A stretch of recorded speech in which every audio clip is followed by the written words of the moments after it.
Masidlakong adlaw kanatong tanan, Honorable Mayor Ramon D. Durano III, sa akong maguwang former Mayor Nix Durano, mga igsuon nato sa sangguniang panglungsod, mga department heads, barangay officials, and kagawad, partners gikan sa national agencies of private sector, youth and civil society leaders, ug labaw sa tanan, mga pinalangga natong danawanon, mayong adlaw ug daghang salamat sa inyong pag-anhi.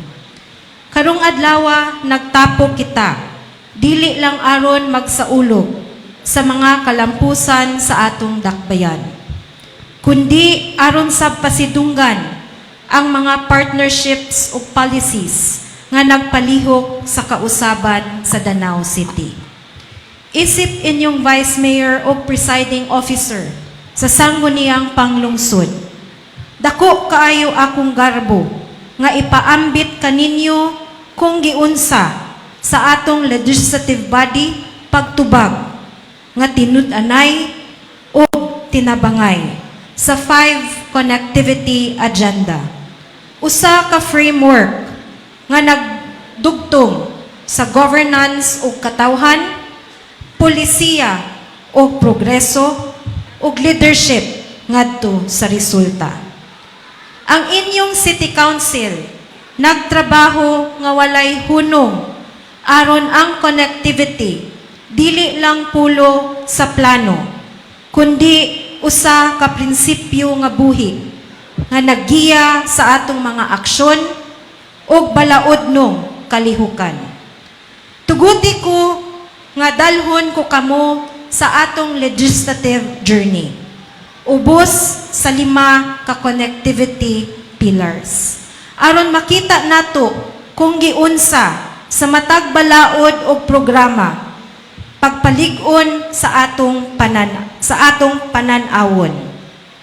Usa ka konektado, inklusibo ug progresibong Danao City. On connectivity with clientele, bringing government closer to the people. Usa sa atong pinakaunang katungdanan mao ang pagpaduol sa gobyerno ngadto sa katawhan. Sa niini nga aspeto, ang sangguniang panglungsod nag-institutionalize sa regular barangay consultation sessions aron sigurado nga kada balaod nga ipasa adunay tingog gikan sa komunidad. Ang legislative agenda karon nag-una sa paghatag og platform for feedback aron masabtan nato unsay tinuod nga panginahanglan sa mga tao. Sa kasing-kasing sa atong serbisyo, mao gyud ang connection with our people. Ang atong mga polisiya ug ordinansa magsugod ug matapos sa tinguha nga mapalambo ang kinabuhi sa matag danawanon. Tungod niini, ang gobyerno nahimong mas accessible, mas transparent ug mas responsive. Kini dili lang connectivity sa serbisyo, kini gobyernong mamati, mulihok ug muatiman. On connectivity in good governance, upholding transparency and accountability. Ang usa ka konektadong syudad mao ang usa ka matinud-anong institusyon nga saligan sa katawhan. Busa atong gipahugtan ang mga polisiya nga nagpalig-on sa transparency, integrity, and accountability. Gi-adapt nato ang usa ka online platform diin makita sa publiko ang tanang ordinansa o resolution nga gipasa sa sangguniang panglungsod. Gipasa nato ang Ethics and Integrity Code for Public Servants aron ang tanan magpuyo sa prinsipyo sa professionalism ug anti-corruption values. Naghimo sabta og mga pamaagi aron mahatagan og importansya ang people's participation pinaagi sa Citizens Participation and People Councils Ordinance aron ang mga non-government organization, civil society organization ug mga organisasyon makasalmot sa policy making. Giduso ang pagpasar sa usa ka ordinansa nga nagtukod sa City Livelihood and Economic Enterprise Development Office aron ma-institutionalize o mapalig-on ang mga livelihood o economic empowerment program sa atong dakbayan. Gihulma usab nato ang usa ka ordinansa aron ma-institutionalize ang Universal Social Registry System, usa ka inisyatibo nga magtukod og centralized database alang sa mga kabus og mahuyang nga mga pamilya sa atong dakbayan aron mas ma-efficient ug mas patas ang pag-abot sa mga social assistance ug serbisyo. Kini tanan nagpakita nga ang Danao City seryoso sa matinud-anong pamalaod. Ang maayong panggobyerno maugyod ang sukaran sa malungtarong kalambuan. Ang atong sangguniang panglungsod nagbarog sa prinsipyo nga ang progreso nga walay integridad, walay pulos. On connectivity with economic drivers, empowering local growth and investment. Para mulambo ang syudad sa Danao, kinahanglan konektado ang katawhan sa oportunidad, negosyo sa environment o infrastruktura sa pagtubo. Pinaagi sa balaod og mga proyekto, atong gisuportahan ang scholarship programs diin daghang kabatanunan ang nakatapos og galain-laing mga kurso. Ang SP or ang sangguniang panglungsod nagpasar og mga infrastructure enabling ordinances. Lakip na ang modernization sa public market ug transport system. Gipasa nato ang revised Danao City Investment and Incentives Code aron mas dali ug klaro ang proseso sa negosyo ug aron makadanita og eco-friendly ug job-generating investments. Usa sa atong gipangunang prioridad mao ang pagpasar sa Comprehensive Danao City Economic Enterprise Code ug ang pagtukod sa iyang opisina ubos sa Mayor's Office. Aron klaro ang structure, functions ug management mechanism sa tanan nga economic enterprises nga gidumala sa syudad sa Danao. Kini nga lakang maghatag og mas lig-on nga direksyon og sustainability sa mga negosyo nga makahatag og kita og oportunidad sa atong Danawanon. Padayon ang atong pagpaningkamot nga maaprubahan ang revised Danao City Omnibus Revenue Code. Usa ka importante nga lakang aron mapalig-on ang kinatibuk-ang revenue system sa syudad ug masiguro ang atong mga proyekto ug serbisyo adunay lig-on nga pundo alang sa kalambuan sa tanan. Isip paghatag og bili sa atong kultura ug identity sa Danao. Gipasar ang usa ka ordinansa nga nagtukod sa Danao City Sustainable Pottery Making Industry Program. Usa ka inisyatibo nga panalipod sa atong tradisyonal nga abilidad sa paghimo or paghulma sa seramika nga naghatag usab og kabuhayan og oportunidad sa mga artisan o komunidad. Gipropose usab ang usa ka ordinansa nagmandato sa Business Permit and Licensing Office nga siguraduhon nga ang tanan tourism-related establishments makakuha og accreditation gikan sa Department of Tourism. Una pa masila makakuha og ma-renew sa ilang business permit. Aron mapalig-on ang kalidad, kredibilidad ug competitiveness sa atong lokal nga turismo. Pinaagi sa mga maong polisiya nga sama ni ini atong gihiusa ang talento, oportunidad ug ang negosyo. Ang resulta usa ka Danau nga inclusive, livable ug padayon nga nag-abante. On connectivity between executive and legislative, unity of purpose and action. Ang kalampusan sa usa ka syudad nagdepende sa panaghiusa sa executive ug legislative branches.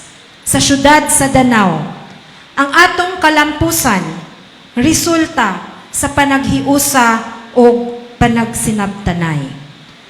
Regular ta nga nagahimo og joint executive legislative, gitawag nato og DAUGA, Danau Unified Government Agenda Session, aron ma-align ang mga polisiya, ang atong budget ug ang development priorities.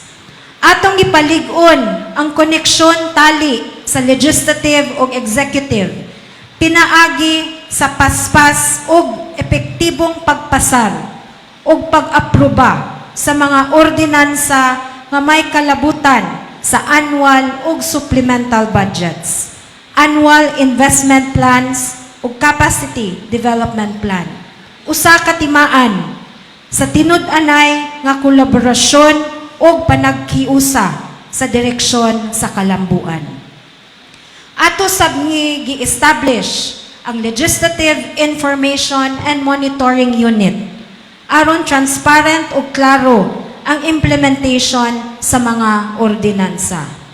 Importante usab nga synchronized ang annual investment plan ug ang budget aron dili lang plano kundi tinuod nga aksyon. Ang tinuod nga koneksyon dili lang sa teknolohiya kundi connection sa purpose ug leadership. Kung magkahiusa ang mga leader, ang Danau mulambo nga walay labad, walay nag-atras ug walay division. On connectivity, on social services and mobility, uplifting the lives and ensuring inclusion. Ang pinaka-importante nga koneksyon mao ang koneksyon sa katawhan mismo. Walay danawanon nga dapat mabiyaan. Sa atong legislative agenda, gipasa nato ang Danau City Education and Scholarship Ordinance aron mahatagan og oportunidad ang kabataan nga gikan sa low-income families. Gipasar nato ang Danau City Health Service Enhancement Ordinance nga nag-institutionalize sa libreng medical o dental outreach sa barangays pinaagi sa dayong organization. Giduso usab nato ang usa ka ordinansa aron ma-institutionalize ang atong mga barangay health centers aron mas masiguro nga ang matag komunidad makadawat og standardized ug mas lawom nga medical services ug aron mapalig-on ang atong paningkamot sa accessible o quality healthcare para sa tanan. Ang Gender and Development Code, Senior Citizen o PWD Welfare Code, o Youth Empowerment and Sports Development Ordinance, tanan, nagbarog para sa kalambuan nga patas o inklusibo. Gipasar nato ang usa ka ordinansa nga nag-establisar sa Comprehensive Ayuda Program sa atong dakbayan. Aron masiguro ang paghatag og tabang sa panahon sa kalisdanan, sa krisis o emergency, mahimong organisado, patas ug epektibo alang sa tanan nga danawanon. Aron mapalig-on ang paghatag og sustainable ug transformational livelihood sa atong mga kaigsuunan.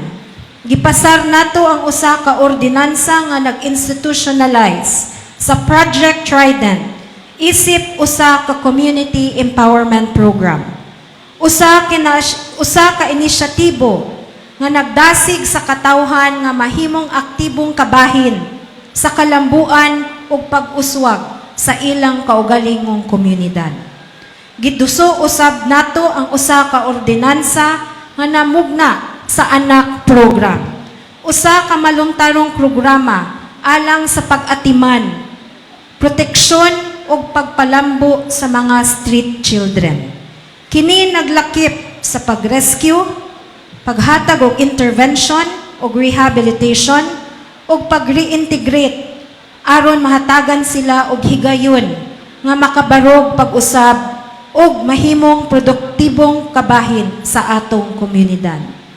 Giduso nato usa ka ordinansa na nagmugna sa Senior Citizen in Service Program. Usa ka inisyatibo nga naghatag og bili sa atong mga kaigsuunang mga senior citizen. Pinaagi sa paghatag kanila og oportunidad nga magpadayon sa pag-alagad sa dakbayan ug pagpaambit sa ilang kinaadman o kahanas alang sa kapaghuan o kalambuan. Gipropose usab kanato ang pag-enact sa Transport and Mobility Regulation Code sa syudad sa Danao. Usa ka ordinansa nga nagtinguha sa pag-organisa, pagpaayo o pag-modernize sa atong transport system aron mahimong luwas, limpyo ug hapsay ang pagbiyahe alang sa tanan. Giduso nato ang usa ka ordinansa nga naghatag og ling-on nga proaktibong suporta sa mga tungod sa matag usa bisan unsa pa man ang ilang sexual orientation, gender identity or expression. Usa ka lakang alang sa inklusibo, patas o respetadong komunidad sa Danao. Pinaagi niini gipakita nato nga ang tinuod nga progreso dili lang ekonomiya kundi kinabuhi nga mulambo. Atong tumong social mobility nga patas, dignified ug makaangkon ug tinuod nga oportunidad ang tanan. Mga igsuon kong Danawanon, ang mga milestone nga akong gipanghisgutan karon dili lang mga papel or ordinansa. Kini mao ang pagmatuod sa atong panaghiusa o paningkamot. Ang 5 Connectivity Agenda, dili lang pangandoy, kini realidad nga atong gi-legislate, gibudgetan o gi-implementar. Apan, daghan pa kaayong buhaton. Kinahanglan pa natong paligunon ang digital infrastructure, palapdan ang citizen-led platforms, ug padayon palambuon ang atong scholarship ug livelihood programs. Kini nga syudad ato ning tanan. Ug kung magkahiusa ta, ang gobyerno ug katawhan, ang polisiya ug aksyon, ang pananaw ug kamatauran, atong matukod dili lang ang syudad sa progreso, kundi usa ka syudad sa paglaom, oportunidad ug kalampusan nga para sa tanan. Usas ug sa katapusan, magpasalamat usab ko sa atong pinalanggang Mayor, City Mayor Honorable Ramon Nito D. Durano III. Sa iyang hagit ug panawagan nga ang buhatan sa Vice Mayor's Office magpabiling aktibong kabahin sa adlaw-adlaw nga bulahaton sa atong lokal nga panggobyerno. Kini nga hagit among gidawat uban sa dakong pagpasalamat o pagtugot nga kini magmando sa among direksyon. Ang pagtabang sa pagtuki sa kalidad sa serbisyo o sa implementasyon sa mga programa gikan sa local government unit.